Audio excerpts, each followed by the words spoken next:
Assalamualaikum warahmatullahi wabarakatuh. Waalaikumsalam warahmatullahi wabarakatuh. Bismillah, walhamdulillah, wassalatu wassalamu ala rasulillah Muhammad bin Abdillah wa ala alihi wa sahbihi wa mawalah.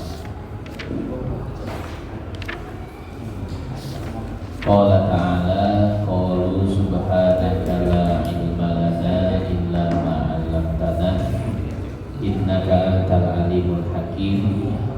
Rabbi syrah li sadri wa yassir li amri wahlul 'uqdatam min lisani yafqahu qawli. Yang saya hormati, sama-sama kita muliakan guru kita Al-Ustaz Al-Hajj Abi Ahmad Yani. Sama-sama kita doakan mudah-mudahan beliau senantiasa Allah sehatkan badannya, panjangkan umurnya, ditambah keberkahannya. Amin. Berkah artinya ziyadatun fil khair, selalu bertambah. Berkah ilmu berarti nambah ilmu, berkah harta berarti nambah harta. Kalau berkah istri takbir. Berkah istri tambah anak, wah ya tambah istri aja.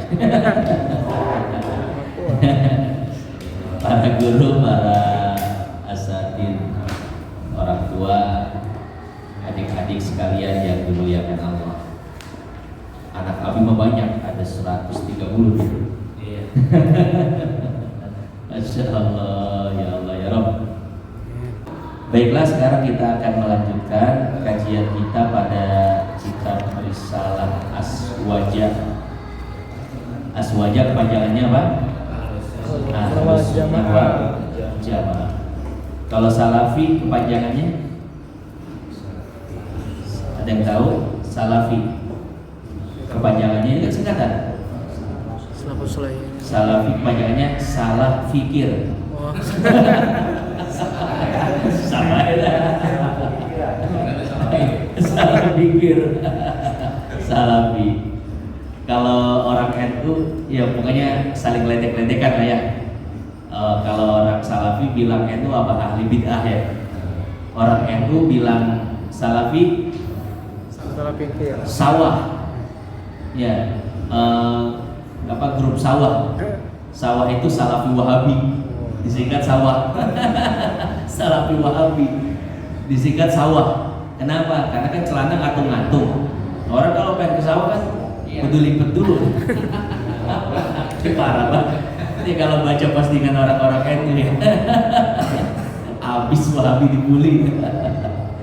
Wahabi sih bukan dibully NU. Wah itu mah apa namanya? Sesat, ahli bid'ah, ahli neraka. Luar biasa ya. Sekarang kita akan melanjutkan kajian pada kitab Risalah Aswajah. Silakan satu orang untuk membaca. Bismillahirrahmanirrahim. Wa qala fi lawaqihil anwari.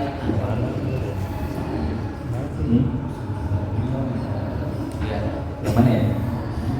Tulisan di kemarin. Iya. Wa qala fi lawaqihil anwari. Kemarin sampai kullu. Oh iya.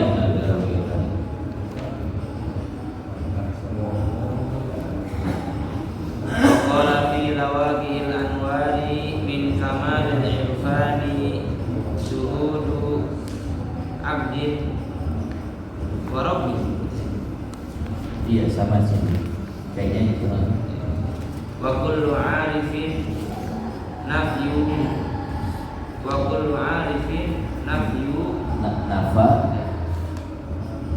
wa kullu arifin nafa syuhudal abdi fi waqti ma falaysa huwa bi'arifin wa innama huwa fi dhalikal waqti sahibu halin sahibu halin wa sahibul hali wa sahibul hali sakranun la tahqiqun indahu la tahqiqo indahu fa zahara mimma dzakira Mazhar mimma dzikra anna murada bi wahdatil wujudi wal ittihadi fi madhhabil qaumi laisa 'ala zahiril mutawahhim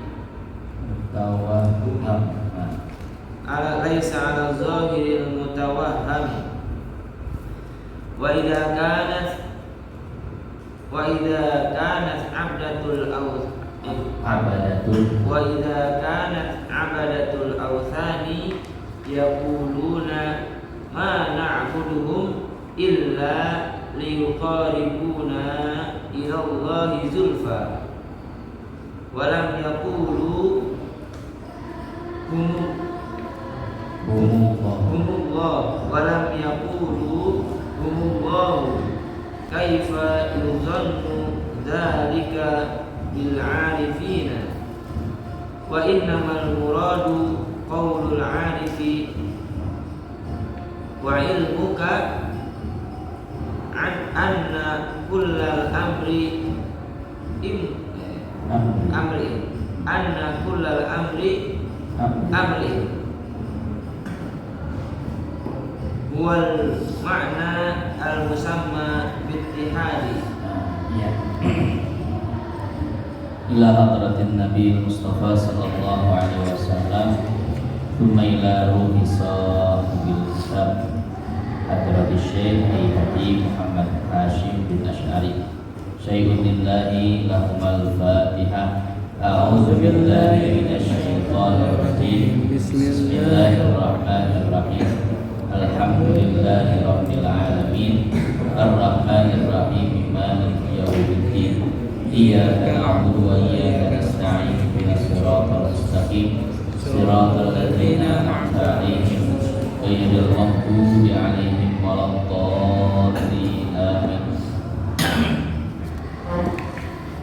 Wa qala, dan ia berkata, wa qala, dan ia berkata, fi lawaqihil anwari, di dalam kitab Lawaqihul Anwar, di dalam kitab Lawaqihul Anwar,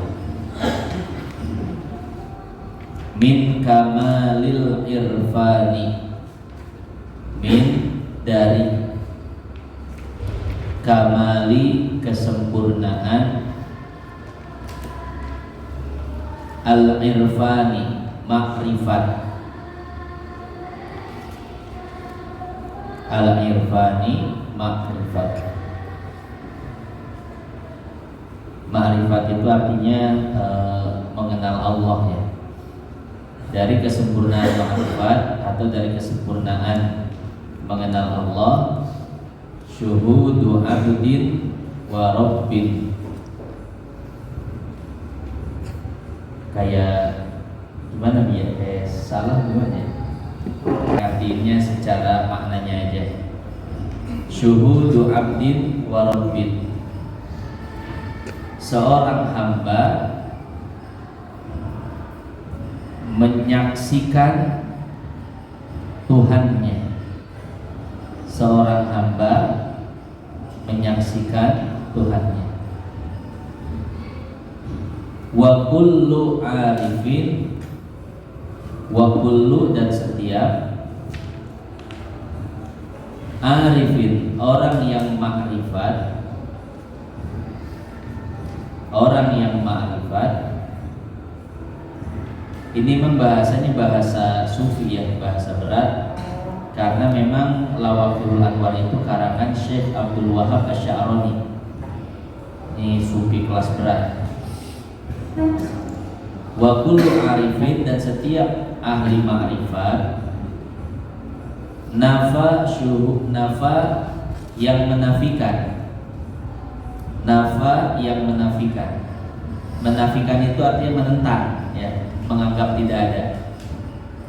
Syuhudal abdi, kesaksian seorang hamba. Kesaksian seorang hamba fi waqtima, dalam keadaan tertentu,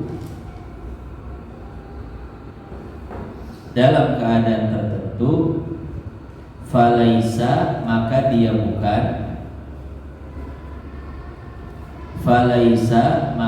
bukan, huwa bi'arif, ahli ma'rifat, bi'arif, ahli ma'rifat.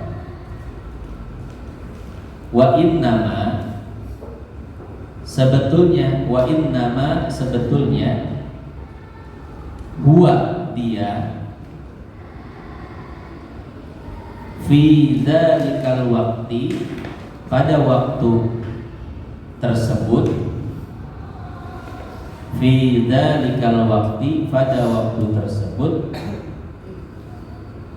sahibu halin,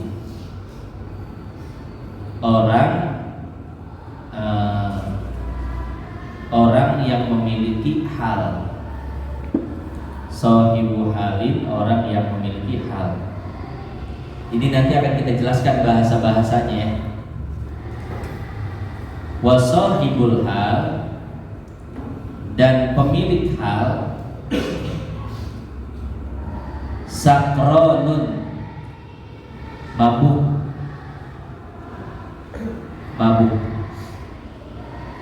yang adalah mabuk. Sakronun adalah mabuk. La tahqiqa indahu, tidak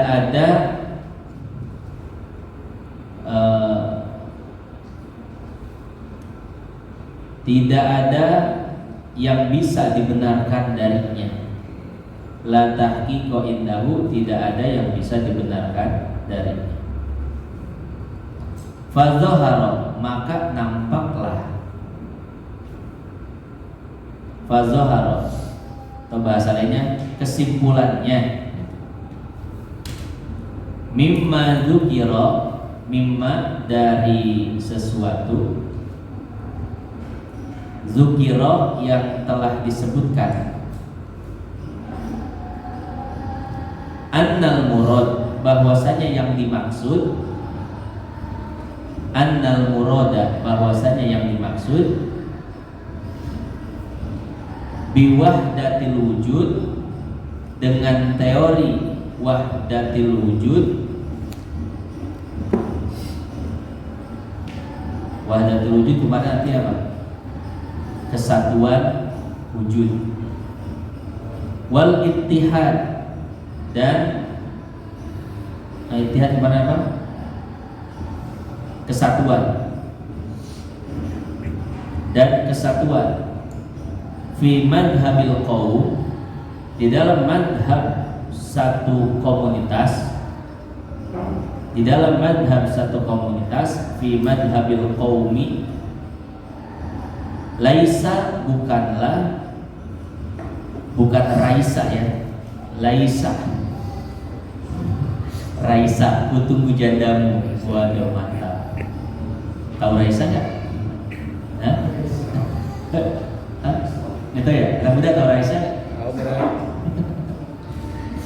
Yang penyanyi itu ya. Raisa.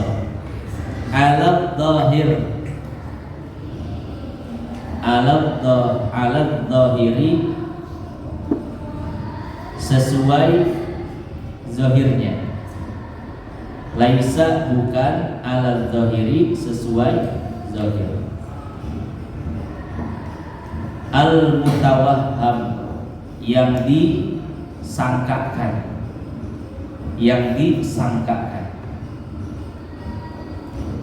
Wa iza, dan apabila kanat abadatul ausan, para penyembah berhala. Abadah itu jamak, ya, sigot fa'alah dari abidul ausan, penyembah berhala, abadatul ausan, para penyembah berhala.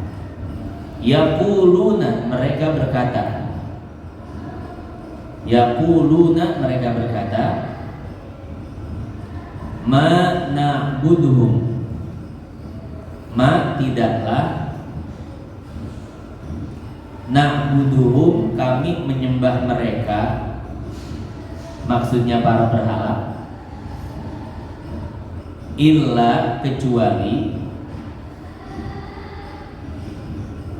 liyuqarribuna, agar mereka mendekatkan kami, liyuqarribuna, agar mereka mendekatkan kami,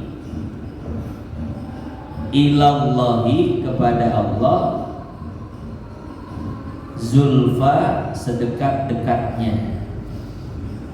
Ada yang namanya zulfa, zulfa, sedekat-dekatnya. Walam yaqulu, walam yaqulu, dan mereka tidak mengatakan, humullahu, berhala-berhala itu adalah Allah. Hum, berhala-berhala itu, Allahu, adalah Allah. Kaifa, bagaimana, kaifa, bagaimana, yuzannu dzalika, yang demikian itu dituduhkan, yuzannu dzalika, yang demikian itu dituduhkan, bil arifin, kepada para ahli makrifat, bil arifin, kepada ahli makrifat. Wa innamal muradu, wa innama, dan sesungguhnya, al muradu, yang dimaksud,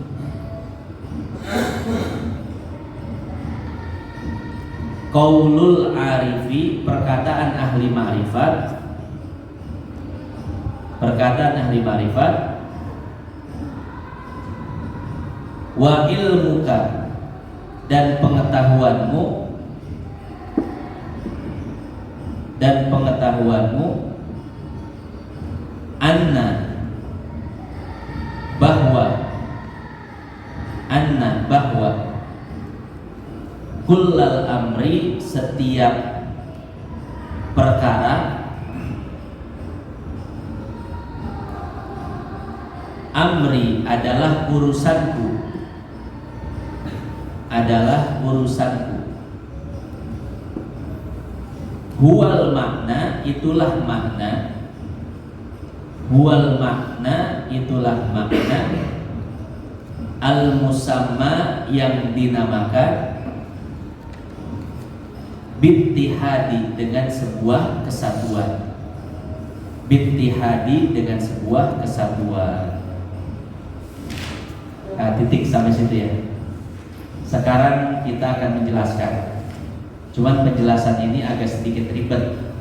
Biar paham, saya akan jabarkan dulu ilmu tasawufnya ya. Jadi kan sebetulnya gini, aliran sesat yang mengatakan bahwasanya Allah itu bersatu dan merasuk kepada hambanya. Ini yang kemarin ya. Jadi kan aliran sesat yang sedang kita bahas apa? Aliran yang mengatakan bahwa Tuhan itu merasuk kepada manusia. Jadi orang Syiah itu punya pemikiran seperti ini. Allah itu merasuk kepada Ali bin Abi Thalib. Ya. Makanya ada yang menganggap, tapi nggak semua Syiah ya. Sebagian Syiah, ini Syiah yang ekstrim, mengatakan bahwasanya Allah merasuk ke dalam diri Ali bin Abi Thalib. Nah, kenapa kok Syiah ini bisa berpikiran seperti itu? Karena memang asal muasal Syiah itu dari Yahudi. Pendiri Syiah itu namanya Abdullah bin Sabah. Siapakah Abdullah bin Sabah? orang Yahudi. Ya. Nah maka ketika Abdullah bin Sabah ini pura-pura masuk Islam, dia ingin memecah belah umat Islam. Akhirnya Ali bin Abi Thalib dikultuskan sebagai orang yang istimewa. Kenapa? Karena Tuhan itu merasuk di dalam diri Ali bin Abi. Ini aliran sesat ya. Nah jadi seperti itu. Dan ternyata aliran seperti ini bukan cuma dalam Islam, di luar Islam juga banyak yang seperti ini. Ada ibaratnya orang solehnya, menurut mereka Tuhan itu merasuk ke dalam diri orang tersebut. Apalagi dalam ajaran Hindu ya. Di Hindu itu kalau ke orang-orang solehnya istilahnya sampai sujud, sampai nyembah. Kenapa? Salah satu keyakinan seperti itu. Ya, Tuhan merasuk ke dalam jasadnya. Nah ini tentu aliran sesat. Nah, Hadratus Syekh di sini menyebutkan ternyata aliran sesat ini pun masuk ke dalam tasawuf. Sebetulnya bukan tasawuf ya, tapi masuk ke dalam tasawuf. Sehingga orang-orang bodoh tasawuf, sufi-sufi yang bodoh, kan sufi ada yang alim, ada yang bodoh. Kalau sufi yang alim itu yang sebelumnya sudah belajar syariat, belajar fikih, ilmu halal haram, itu sufi yang alim. Nah ada sufi yang bodoh. Sufi yang bodoh ini langsung belajar tasawuf tapi tidak belajar apa? Nggak belajar fikih ya. Makanya kalau belajar tasawuf nggak belajar fikih, itu nggak ada rem dan pakemnya. Sehingga kan sebetulnya tasawuf ini ya orang tasawuf itu pasti berfilosofi. Filosofi kalau tidak dibatasi dengan pakem-pakem syariah itu jadi liar, ngawur kemana-mana ya, nggak ada batasannya. Nah, salah satunya meyakini bahwasanya Allah itu merasuk ke dalam diri seorang hamba ya. Makanya ya ngeri sedap sebetulnya bahas tasawuf ini. Nah cuma kata Hadratus Syekh, kalau kita melihat ahli tasawuf, ahli ma'rifat, seolah-olah dia punya pemahaman seperti ini. Seperti Al-Hallaj, ketika ditanya siapa engkau, dia jawabnya Allah. Siapa yang ada di dalam jubahmu? Yang ada di dalam jubahku adalah Allah. Artinya dia. Syekh Siti Jenar ditanya, man anta anal haq, siapa engkau? Aku adalah yang maha benar. Artinya aku ini Allah. Syekh Abu Bakar bin Salim di Hadramaut sama. Habib Umar itu nyambung nasabnya ke Syekh Abu Bakar bin Salim. Syekh Abu Bakar bin Salim pernah mengatakan seperti itu, anal haq, aku adalah Allah. Itu bagaimana tuh dengan omongan-omongan para wali yang seperti itu? Ya, apakah bisa dibenarkan? Nah maka di dalam kitab Lawaqihul Anwar Al-Qudsiyah itu dibahas oleh Syekh Abdul Wahab Sya'rani. Yang intinya adalah mereka mengatakan seperti itu dalam keadaan tidak sadar. Jadi jasadnya di mana, pikirannya di mana? Ya. Nah jadi kenapa mereka bisa tidak sadar? Karena mereka sedang syuhudul haq, sedang menyaksikan Tuhannya. Jadi ruhnya itu sedang mengingat Allah, sementara jasadnya ya sama manusia. Itu yang disebut dengan apa? Majdub itu seperti itu. Jadi ruhnya kemana, jasadnya di mana? Itu majdub. Makanya orang-orang majdub ngomongnya aneh-aneh ya. Nah, seperti yang tadi, aku adalah Allah, aku adalah yang maha benar. Karena mereka sedang tidak sadar dengan dirinya sendiri. Nah sekarang di sini saya akan tulis, saya akan jelaskan makom-makom yang ada di dalam sufi.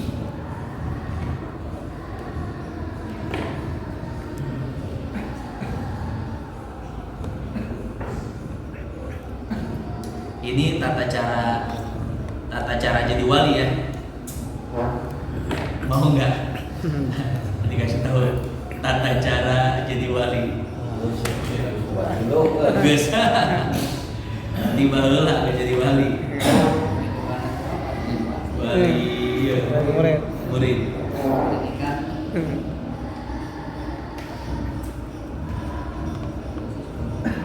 Sebetulnya banyak ya kitab-kitab yang seperti itu, cuma saya di sini saya pakai kitab Al-Kibritul Ahmar di karangan Al-Habib Abdullah bin Abu Bakar Al-Idrus.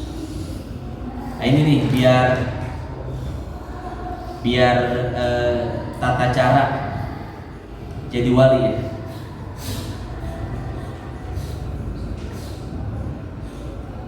Nah, tata cara jadi wali saya tuliskan dulu.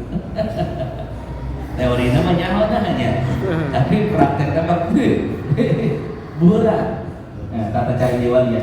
Atau tutorial. Tutorial. Abi apa struktur ya? Ayo deh.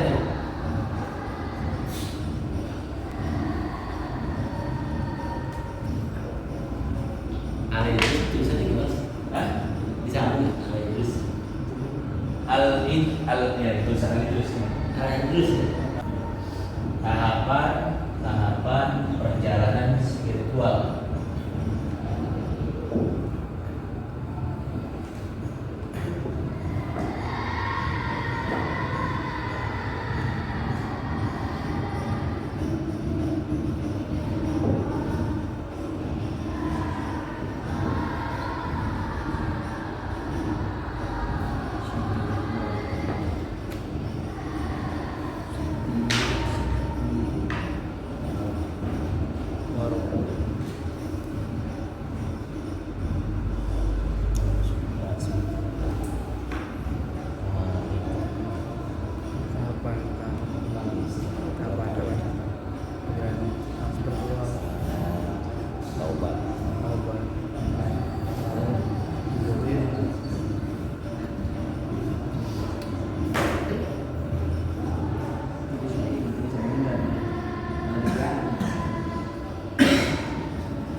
Nah, inilah tahapan-tahapan perjalanan spiritual.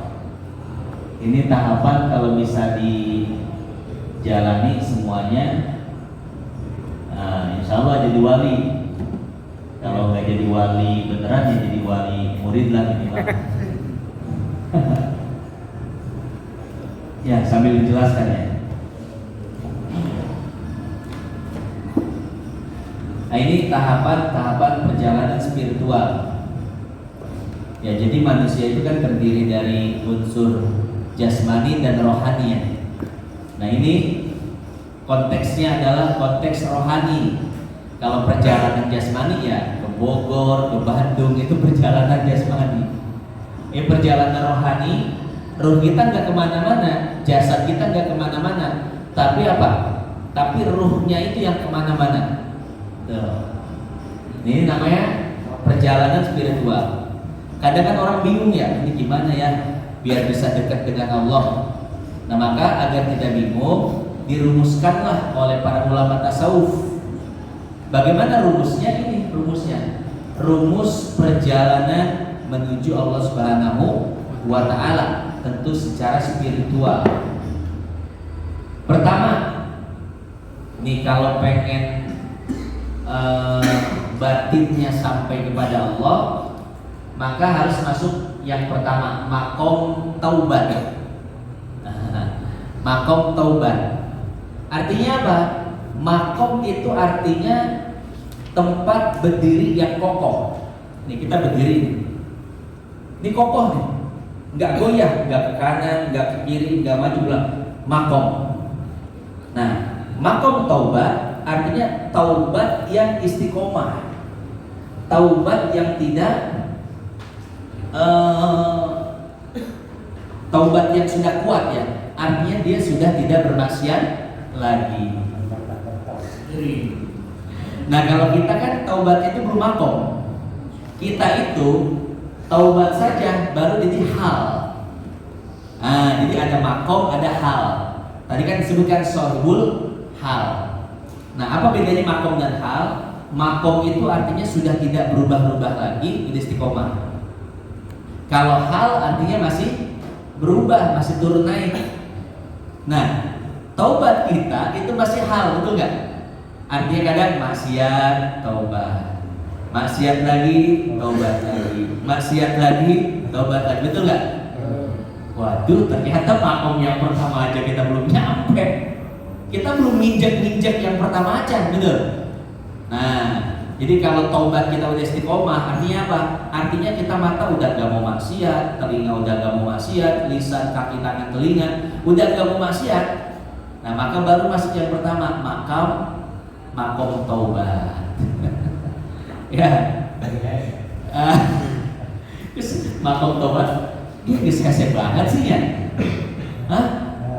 Ini jadi sudah masuk makom taubat itu udah mulai tuh.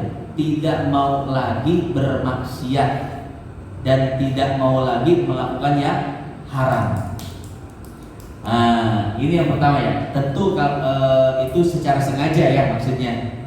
Ya kalau nggak disengaja mah ya namanya manusia ya. Kadang nggak disengaja, kadang nggak tahu. Jadi untuk disengaja itu tidak. Nah dia istiqomah dengan taubatnya itu, maka berarti dia sudah masuk makom taubat. Nah, sudah masuk makom taubat nih. Misalkan udah 40 hari lah ya. 40 hari mata kejaga, telinga, lisan, kaki, tangan. Ini betul-betul kita fokus dan jaga. 40 hari atau setahun. Setelah itu kita cek lagi. Habis makom taubat apa ya? Warok. Oh ternyata saya harus apa? Warok. Harus apik. Ya, harus apa? Apik. Jadi waro itu berhati-hati dalam agama. Ini waro ada 4 ini, sebetulnya ada 4 macam ya. Kemarin hadir ya di Al-Mubarakah. Kan sudah saya jelaskan tuh. Ya, tingkatan waro. Jadi waro itu ternyata ada tingkatannya. Ada waro usyuhud wal qadha. Jadi waro usyuhud wal qadha ini yang penting meninggalkan yang haram. Jadi kalau meninggalkan yang haram, dia tidak makan kecuali makan yang halal, itu namanya waro usyuhud wal qadha. Itu waro yang pertama. Waro yang kedua, waro ussolihin. Waronya orang-orang soleh. Bagaimana waroknya orang soleh? Waroknya orang soleh adalah selain dia meninggalkan yang haram, dia pun meninggalkan yang syubhat. Jadi kalau yang masih nggak jelas statusnya itu halal atau haram, dia tinggalkan. Kita beli KFC Sabana, ayam geprek, Pepe Kaleo, Yoshinoya, Oka-oka bento. Nah, orang yang warung solihin gak akan makan itu, walaupun halal ya, halal secara syariat. Tapi karena dia tidak menyaksikan dari awal sampai akhir, bagaimana cara motongnya, lihat gak? Kita ayam KFC kita lihat nggak motongnya? Gak kan ya? Tahu-tahu udah matang kita makan, ya. Nggak tahu prosesnya bagaimana, apakah ada bumbu-bumbu yang mungkin tidak halal. Nah, warung solihin itu nggak akan makan makanan yang seperti itu. Jadi kalau mereka mau makan, mereka itu yang nyembeli sendiri, pengen makan ayam, nyembeli sendiri, masak sendiri, makan bareng-bareng, lah sorangan teh. Ini ternyata jadi warung solihin aja udah susah. Oh, makannya cuma apa? Garam kali itu sama nasi. Makanya kalau kita lihat ya, kalau ada orang-orang soleh itu nggak makan yang hidup-hidup, ya kecuali mungkin ikan yang tanpa harus disembelih. Itu orang-orang yang sedang bertarekat, ya orang-orang bertarekat itu seperti itu.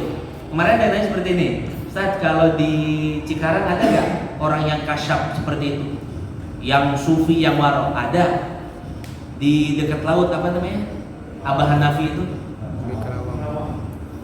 Karawang, Batu Jaya. Di Batu Jaya ada namanya Abah Hanafi. Kalau kita nggak kenal, nganggep aki-aki biasa, pakaiannya biasa, pakai topi yang begitu, ya kayak pelayan, kayak nelayan lah gitu ya, orang biasa bawa pacu. Ya, padahal masya Allah wali gitu ya, waronya luar biasa. Belum nggak makan yang hidup-hidup. Jadi beberapa orang mau ketemu beliau itu nggak pernah bisa ketemu. Ada kemarin cerita, Ustaz saya pengen ketemu beliau, pas saya ke Karawang sebelum rumah beliau, saya mampir dulu makan sate. Pas nyampe sono saya nggak ketemu. Kata orang situ mau ketemu Abah Hanafi ya? Iya. Tadi habis makan sate ya? Iya, nggak bakal ketemu. Kalau pengen ketemu beliau 7 hari nggak makan yang hidup-hidup dulu, Pak. Nggak makan yang hidup-hidup, ketemu tuh. Kalau yang makan hidup-hidup, walaupun beliau lewat depan kita mondar mandir, kita nggak lihat. Masya Allah ya, masih ada di kita orang-orang kayak gitu, Abah Hanafi. Nah, kalau pengen tembus ke sono gampang sama Habib Umar, sama Habib Umar Pasuruan kalau ada, gampang ketemu beliau kalau sama beliau. Ah ini mah lagi cerita tasawuf ya. Kalau cerita fikih mah gampang lah, halal semuanya. Yang penting ada logo MUI, halal, makan udah, fikih itu. Cuma kalau udah masuk tasawuf, ya Allah, ini warung solihin aja kita udah kayaknya nggak mampu, nggak mampu ya. Ya makan udah seadanya. Ya kalaupun pengen yang bernyawa-nyawa harus yakin betul kehalalannya dari awal proses sampai akhir, tahu deh prosesnya. Itu baru warung solihin. Ada lagi yang ketiga warul muttaqin kata Imam Ghazali. Ini kan dalam Ihya. Warul muttaqin kata Imam Ghazali, selain meninggalkan yang haram, yang syubhat, dia pun meninggalkan yang mubah. Jadi yang sebetulnya boleh aja tuh nggak dimakan. Ya, makannya hanya sesuai kebutuhan. Misalkan nih disediakan 1 piring, dia mau ngerasa bukan sampai kenyang makannya tuh. Jadi makannya itu sampai sekira-kira badan ini terpenuhi haknya. Setengah piring udah ngerasa kuat nih, udah ditinggalin setengah piring lagi. Kalau kita kan sampai piring nambah gitu ya. Kalau kita batasannya sampai kenyang.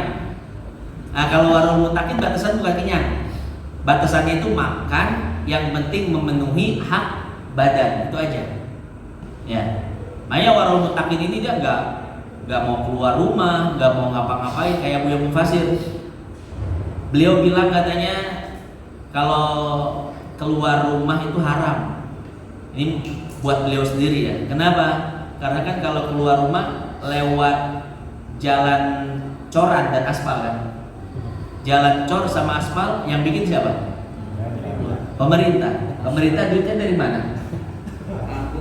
Ya, usaha haram ada pajaknya, usaha halal ada pajaknya. Halal haram dicampur jadi apa? Syubhat. Makanya Buya Mufasir dari mana-mana. Kecuali dalam keadaan mendesak ya, kayak kemarin Abu Yauji meninggal, beliau kan keluar tuh punya mobil Foxy kan, nggak tahu mobil siapa gitu ya, itu parkir terus tuh depan rumahnya mobil Foxy yang saya tahu tuh warna putih ya. Nah, beliau kemana-mana pakai mobil itu. Sekali-kalinya tuh lihat beliau keluar rumah waktu itu ya. Nah, jadi tidak keluar rumah kecuali darurat, makan pun sekedarnya, apa-apa sekedarnya, punya baju aja 2 setel apa 3 setel gitu ya. Kalau kita mau sempak sampai 10 walaupun bolong-bolong ya kan. Ya Allah, ini ternyata kita ini ya. Itu baru makom kedua itu rinciannya udah segitu. Kapan jadi wali? Ya ini. Ya. Itu baru waraul muttaqin. Ada lagi waro yang terakhir, waraul siddiqin. Ini lebih ekstrim lagi. Selain meninggalkan yang haram, meninggalkan yang syubhat, dia pun tidak meninggalkan yang mubah, dia pun tidak berpaling hatinya kecuali kepada udah gak ingat apa-apa dalam hatinya itu. Yang ada Allah, Allah, Allah, Allah aja dah. Makanya terkadang orang seperti ini itu aneh-aneh, ya, kadang majdub gitu kan, dan lain sebagainya. Jadi orang yang ingatannya cuma kepada Allah, nggak ingat kepada selain Allah, jadi aneh. Makanya ngomong dia itu Allah, yang ada di jubah Allah, ya, itu jadi majdub. Habib Umar Pasuruan dulu kan majdub. Cuman pas ketemu Abah Uci, diomongin, Bib, turunin dikit, Bib. Turunin dikit ininya apa namanya? Makomnya. Ya, kita mah bermasyarakat aja dah, kata Abu Yauci gitu. Kita mah bermasyarakat aja, ngobrol ya ngobrol, ketawa ya ketawa. Dulu kata supirnya nih, kan supir namanya Habib Muhammad. Kata Muhammad, Ustaz, dulu Habib Umar itu nggak bisa ketawa, nggak pernah ngobrol sama orang takut sama dia. Sekarang aja tuh betul ya, ketawa, ngobrol. Ini gara-gara ketemu Abah Uci katanya, disuruh turunin dikit. Ya, itu waro ya. Nah, jadi hati-hati dalam agama. Kita nggak usah waro yang tinggi-tinggi deh, waro yang syuhud aja dah, waro syuhud wal qada aja. Yang penting meninggalkan yang haram. Kalau bisa masuk waro solihin lah, ini kayak nggak sulit sih sebetulnya. Cuman bisa lah, dipaksakan lah ya. Yang syubhat juga ditinggalkan. Jadi makan itu ya di rumah cuma senasi-nasinya, tempe, sayur asam, dan begitu. Ya, yang nggak perlu disembeli dan lain sebagainya. Ikan boleh dan lain sebagainya.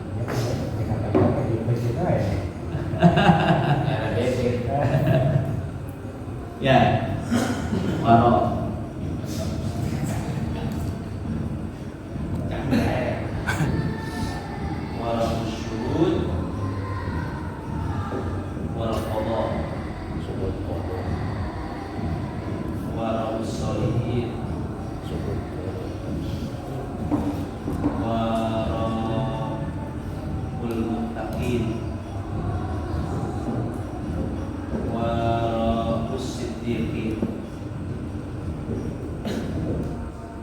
Wah, itu baru waro tuh. Nah, waro udah lulus, masuk makom zuhud. Waduh, lebih ngeri lagi ini baru hati-hati. Ini benar-benar apa? Benar-benar praktek. Wah, jadi gaya hidup. Zuhud itu kan berhubungan dengan gaya hidup.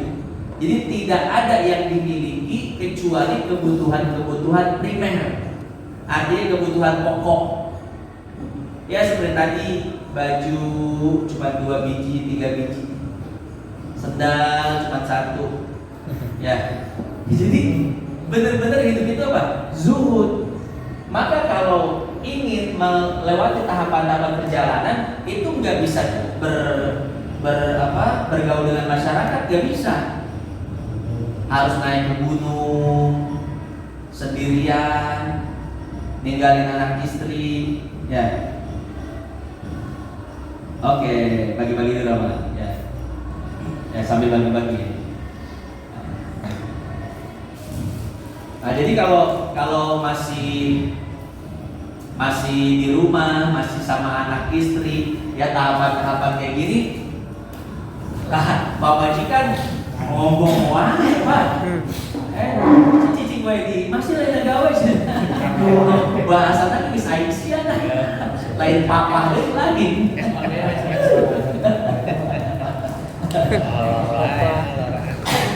Nah ini ya gaya hidup, zuhud, gaya hidup.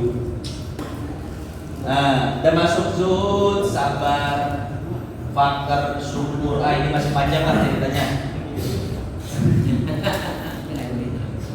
Nah, jadi gini, kalaupun warok kita ini belum jadi makom, minimal warok kita jadi hal. Artinya apa? Kalau iman lagi tinggi, warok gak mau makan kecuali yang benar-benar halal. Kalau lagi ya kegoda sama yang lain, apalagi undangan inilah, undangan rapat kerja tidak mencoret. Udah, Bismillah. Yang penting MUI halal.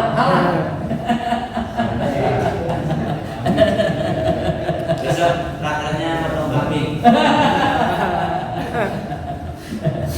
Ya, aduh, berat kalau ngomongin tasawuf ini ya. Kalau takut dari mananya harus tahu. Iya, harus benar-benar tahu. Ya. Nah, jadi seperti itu ya. Cuman gitu, kalau pengen dijalanin ini jangan di tengah masyarakat, nanti ribut. Iya. Ya. Ya, misal kita banyak yang ngasih. Kok Pak Ustadz gak pernah dimakan misalkan. Pak Ustadz kok gak pernah dimakan. Ya mau coba kita. Ya kan. Terus masa kita mau makan nanya-nanya dulu. Ini Pak dari mana nih Pak? Ini motongnya gimana? Oh, Ustadz tahu sih lagi.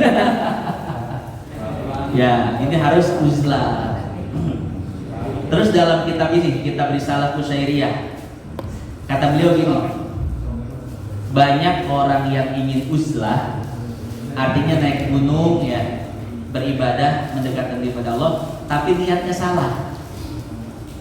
Apa niatnya yang salah? Beliau bilang kayak gini, uzlah kalau niatnya menghindari manusia karena keburukan manusia, itu niat udah salah Pak. Nih, kita pengen pusing, pengen uzlah ke atas gunung. Kenapa? Menghindari dosa. Karena kalau saya kumpul sama orang-orang itu gibah, orang-orang itu dosa. Saya menghindari dosa-dosa dari orang. Kata Imam Kusyairi, ya, niat uzlahnya udah salah. Dia sudah merasa suci dan orang lain sudah merasa dia jelek. Tuh, dari situ aja udah salah kan? Gimana niat uzlah? Niat uzlah itu adalah kita bersembunyi dari orang-orang, niatnya agar orang-orang tidak nah, jadi seperti itu ya. Itu jangan sampai salah niat gitu. Ya. Coba bayangin, uzlah mau pergi ke gunung beribadah kepada Allah. Pertama niatnya aja udah salah. Kita niat uzlahnya udah salah ya. Jadi ngerasa pengen mensucikan diri dan orang-orang itu apa? Berdosa. Sebetulnya niatnya itu kita bersembunyi dari orang-orang, dari masyarakat, agar orang-orang itu tidak mendapatkan kejelekan dari kita. Itu pertama, niat uzlah yang betul. Yang kedua, kalau pengen uzlah itu banyak kaitannya. Pertama kaitannya dengan istri, dengan anak, dengan orang-orang yang harus kita beri nafkah. Nah, kalau sebelum uzlah tinggal duit banyak, bilang sama istri, sama anak, ridho enggak kalau bapak uzlah? Berapa tahun Pak? Ya bang 7 tahun. Ini duit skoper. Maka tenang anak istri begitu Pak. Itu uzlah, berangkat uzlah, bapak aing ke mana? Lah jadi dosa. Jadi dosa itu uzlahnya ya. Jadi seperti itu ya. Jadi memang tasawuf ini filosofi, Pak. Jadi terkadang yang kita anggap biasa ternyata itu dosa. Saya punya guru di di Tebet Kasembaris. Itu filosofi tasawufnya luar biasa, Pak. Kita kadang gak nyampe sama beliau itu ya. Jadi beliau itu gini. Beliau itu sosok guru, sosok pembimbing. Murid dikasih ilmu sama beliau, dibiayain juga belajarnya. Dikasih ilmu dan dibiayai. Diberangkatin ke Yaman. Setelah pulang dari Yaman, sama beliau sama sekali tidak kan kalau bahasa pondok itu ada ngabdi ya. Ya habis dibiayain dan lain sebagainya ngabdi. Nah sebetulnya nggak apa-apa, bagus itu ngabdi. Memang secara sistematis seperti itu ya, buat ngembangin ilmu itu anak dan lain sebagainya. Cuman waktu itu saya bingung, kok beliau ini anak-anak yang baru pulang itu nggak disuruh ngabdi, ya kan? Terus nggak diikat dengan ikatan apapun, enggak. Ya, jadi luar biasa. Setelah itu ternyata beliau itu emang nggak pernah ngerasa. Jadi nggak pernah ngerasa ngajarin anak-anak, nggak pernah ngerasa biayain anak-anak. Padahal pondoknya gratis, Pak. Anak-anak diberangkatin. Nah, jadi tidak ada rasanya itu, beliau tidak mengikat siapapun. Ini luar biasa. Makanya gini, saya kok aneh ya. Kita ini murid beliau itu bukan beliau yang mengikat kita, tapi kitanya yang pengen mengikat diri sama beliau. Jadi kita ini kepo tentang beliau. Beliau ini ulang tahunnya kapan? Kita ini murid-murid kumpul. Kita harus beli hadiah ulang tahun beliau gitu kan. Terus minta izin sama beliau, Abah boleh nggak santri-santri ngumpul ngerayain ulang tahun Abah? Kata beliau, oh ya udah nggak apa-apa. Oh kita patungan kumpul datang ke beliau gini kan. Abah kita boleh nggak bikin alumni perkumpulan gini? Oh ya udah nggak apa-apa. Jadi perkumpulan kita yang bikin gitu. Terus apa-apa kegiatan kita yang usulin, ini beliau diem aja. Nggak ada usul, nggak ada apa-apa gitu ya. Bukan yang nggak punya ide, tapi emang karena orang tuh nggak pernah merasa gitu. Ini luar biasa. Jadi kita ini santri-santri yang di Jawa Tengah, Jawa Timur, Kalimantan itu pengen ngikat diri sama beliau. Itu yang luar biasa gitu, pengen ngikat diri. Ya, bahkan setiap santri ini kalau bikin pondok majlis taklim itu pasti mengaitkan diri sama beliau, sama pesantren Al-Mashhadnya, atau sama Habib Ali-nya, atau sama. Jadi kita pengen dianggap punya hubungan sama beliau. Nah, itu luar biasa itu ya, Masya Allah. Nah, itu karena memang tasawufnya seperti itu ya. Ada memang pondok tasawuf itu dia nggak bikin proposal kayahanan, nggak bikin proposal, nggak bikin pengumuman ini itu ya. Sama saya punya guru pesantren tahfidz dia Taqwa, guru adib lah. Itu nggak pakai proposal, nggak pakai banner-banner gitu kan. Ya udah, yang tahu di sini ada pesantren dan mau belajar saya terima. Yang nggak tahu ya berarti Allah nggak ngasih tunjuk ke sini. Jadi memang kalau kita menemukan pesantren-pesantren seperti itu atau kiai-kiai seperti itu berarti ini dia itu sedang bertarekat, ya, sedang bertarekat. Cuman kalau menemukan kiai yang brosur kemudian spanduk kirim donasi ke rekening ini, nah itu jangan dibilang nggak tasawuf juga. Nah itu cuman manhajnya beda. Kalau itu mungkin manhajnya manhaj dakwah. Kalau manhaj dakwah kudu memang vulgar. Ya, pesantren ini misalnya khusus Quran atau khusus ini, khusus itu. Nah itu manhaj dakwah nggak apa-apa. Ya, jangan dibilang yang pakai manhaj dakwah kekurangan tasawuf atau yang manhaj tasawuf kekurangan ide, jangan. Karena ada apa? Ada thoriqah dan manhajnya masing-masing. Nah kurang lebih seperti itu ya. Nah jadi terkadang orang yang menjalani ini Pak, yang menjalani ini kadang emang mengalami bahasa psikologinya itu apa sih namanya? Emosionalnya ya. Ya guncangan jiwa ya. Kalau orang masuk ini biasanya mengalami guncangan jiwa. Kadang stresnya gini, mau sholat jamaah nggak khusyuk kalau sholat jamaah, mau sholat sendiri kata Nabi suruh jamaah, gimana coba? Ya kan? Dia tidak bisa sholat khusyuk kecuali sendiri. Kenapa? Sholat sendiri nikmat. Bismillahirrahmanirrahim, dengan nama Allah yang Maha Pengasih lagi Maha Penyayang. Allah itu punya rahmat, Allah itu ini. Jadi sambil baca itu sambil tafakur dan tadabbur. Alhamdulillahirabbil alamin. Masya Allah indah, kebayang semuanya, Pak. Nah, mungkin kalau dijelaskan lewat lisan itu nggak bisa sedetik dua detik. Tapi kalau pakai dawuh itu bisa semuanya kebayang. Ya. Alhamdulillahirabbil alamin aja kalau pakai dawuh itu kebayang semua ilmu bisa di situ, Pak. Dan nikmatnya luar biasa.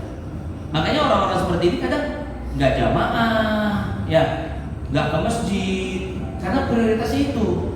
Ini pendapat Imam Ghazali. Kata Imam Ghazali, sholat sendiri khusyuk itu lebih baik daripada sholat jamaah, nggak khusyuk.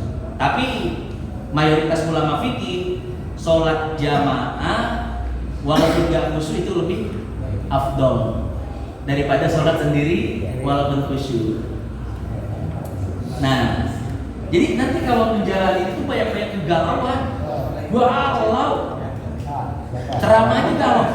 Ceramah. Ya. Ceramah itu jadi galau. Nasihatin orang, diri sendiri kayaknya susah banget. Galau itu banyak kegalauan. Makanya terjadi guncangan jiwa sebetulnya kalau itu. Makanya jadi majdub, ya kan? Jadi gak jelas. Nah tadi yang disebut di sini nih, yang di kitab Aswaja, kenapa kok para wali itu kadang ngomong aku ini Allah, yang ada di jubah Allah, yang ada di bawah telapak kakiku adalah Tuhan itu di bawah telapak kakiku, gitu kan? Itu emang lagi mengalami guncangan jiwa. Guncangan jiwanya itu parah itu, berfilosofinya udah terlalu tinggi, ya. Nah, jadi seperti itu. Itulah yang maksud yang ingin dijelaskan oleh Syekh Abdul Wahab Sya'rani. Jadi maksud beliau itu kalau melihat ulama-ulama yang seperti itu harus takwil. Jangan dimakan mentah-mentah. Ini tidak seperti orang kafir yang mengatakan ma na'buduhum illa liqarribuna ilallahi zulfa. Tidaklah kami menyembah berhala kecuali berhala itu agar mendekatkan diri kami kepada Allah. Ini kan agak semi-semi ya. Semi-semi apa? Semi-semi tasawuf kan? Maka harus pandai memilah-milih kata-kata seperti itu. Nah jadi seperti itu ya. Urang manggeus pikih lah ya. Tasawuf pula jero-jero bisi gelo. Kayak riset digawe aing geus gawe deui ya. Subhat cenah. Jadi seperti itu. Allah Hadirin jamaah yang dimuliakan Allah, ini saja yang dapat saya sampaikan. Tentu pembahasan ini tidak sempurna, masih banyak kekurangan. Untuk menutupi kekurangan dan menyempurnakan bahasan, maka saya buka sesi tanya jawab. Yang ingin bertanya silakan. Insyaallah. Doain ya mudah-mudahan atas kejadian hadiah. Wah enak tuh ngaji malam Senin dan Selasa tingkat 4 seger. Ya. Menghindari riba itu sebetulnya masih ranah fikih. Ya, riba itu kan haram. Menghindari yang haram-haram itu sebetulnya masih masuk ranah fikih ya. Cuman mungkin masuk tasawuf dasar juga. Kalau disebut teori, kalau pakai teori waro, dia waro apa? Iya, waro syuhud wal Allah. Jadi amun hayang warung mah tong boga ATM, ya, tong kabang. Amun hayang jadi wali, Iya, setahu saya sih yang jadi wali itu nggak punya ATM. Serius. Handphone. Nggak apa. Buat kecobaannya. Masalah. Masya Allah. Buka HP bukan di mana? Hah? Itu buka HP di mana? Iya, kebanyakan nggak punya HP. Yang saya lihat ya, Habib Abdul Rahman nggak punya HP, Habib Umar itu yang punya mobil Alphard dia kan, emang sih mobil mewah-mewah mobil gitu nggak punya HP, padahal nggak punya HP. Ya HP buat apa gitu kalau buat beliau mah ya udah tahu semuanya gitu. Coba kalau wali yang punya HP siapa ya? Habib Salim nggak punya HP juga. Habib ini Habib juga. Habib Umar punya. Enggak. Jadi ke asistennya aja kalau Habib Salim aja tuh kalau dengan Habib Salim ke khodimnya, dia ada telepon. Jangan. Berarti yang punya HP bukan wali dong.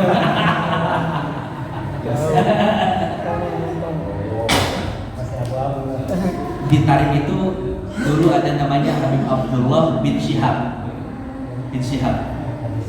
Haji Syihab. Itu waktu saya ke Habib Abdullah, waktu itu saya lagi sedih. Ya Allah, ngerasa banyak dosa. Akhirnya ke Habib Abdullah. Habib Abdullah itu bodoh mau diomelin sama Habib, karena biasanya teman-teman yang datang ke Habib Abdullah pasti diomelin. Ente waktu di Indonesia ngapain aja? Nyiumin anak orang ya? Ketahuan. Wah, Habib tahu nih. Ente begini udah. Ya, cuma habis itu Habib ngedoain, pegang dadanya. Ada yang pegang burungnya. Teman saya pegang burung. Didoain sama Habib. Jadi burung itu sekarang nggak bisa dipakai maksiat. Jadi ngacengnya sama istrinya doang. Kalau yang lain tuh nggak mempan. Luar biasa. Ya, saya waktu itu datang Habib Abdullah. Ya Allah, biarin aja ngomongin Habib juga. Yang penting kita dapat doa gitu. Pas nyampe sono, mungkin karena kita lagi sedih ya, Habib nggak ngomelin. Dia bilang ini, dah, ente gak usah sedih. Emang ente maksiat apa sih? Lihat orang di Mesir gitu. Dicerita di Mesir tuh, di Mesir tuh gini, mahasiswanya begini. Mereka mengkaji agama tapi belum mandi junub. Dijelasin, lihat TV nggak ada, radio nggak ada, tapi itu bisa ngejelasin.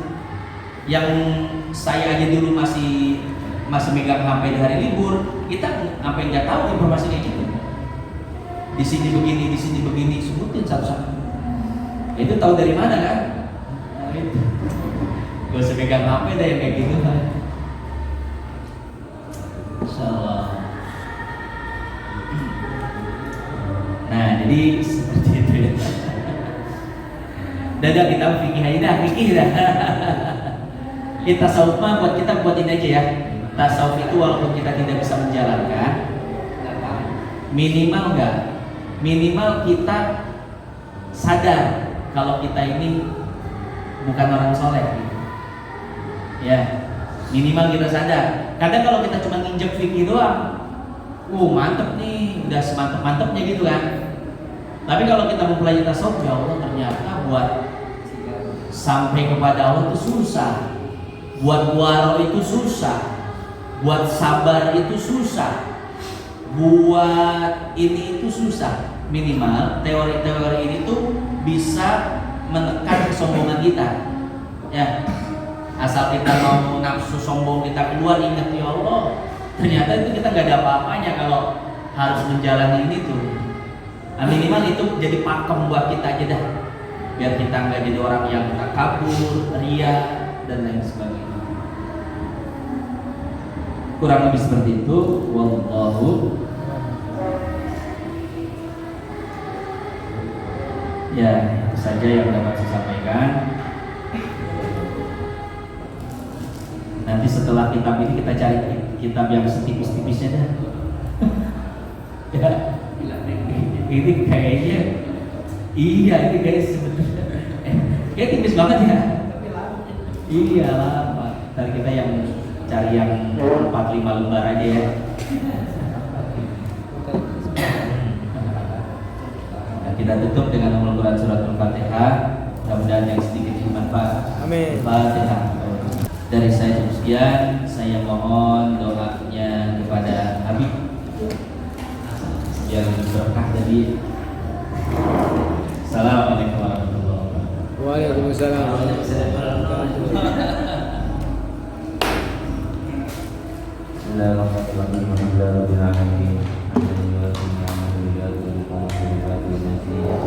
Ya Rabbana lakal hamdu wa lakal mulku wa lakal hamdu li jalali wajhika wa kalimati wa Allahumma shalli ala sayyidina Muhammad wa ala ali sayyidina Muhammad salatan tunjina biha min al-ahwali wal afat wa tahfidhana biha min al-ahayat wa tughfirna biha min jami'i as-sayyi'at wa tarhamna biha min al-a'mal darajat wa tudhilluna biha fi al-riwayat min khairat al-hayat wa ba'da al-mamat